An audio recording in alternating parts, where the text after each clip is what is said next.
ஒரு season 100 episode, இன்னொரு season 100 எபிசோட்னா சாதாரண விஷயம் கிடையாது. அந்த ஆடியன்ஸை கொண்டு வரது.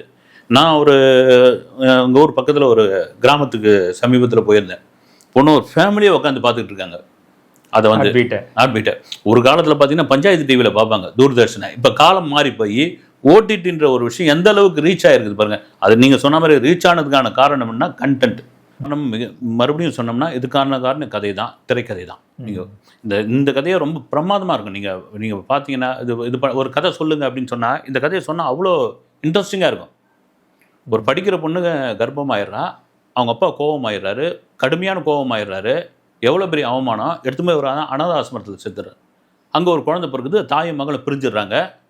அம்மா வந்து டாக்டருக்கு படிச்சிடறா, பிறந்த பொண்ணு டாக்டருக்கு படிச்சிடறா.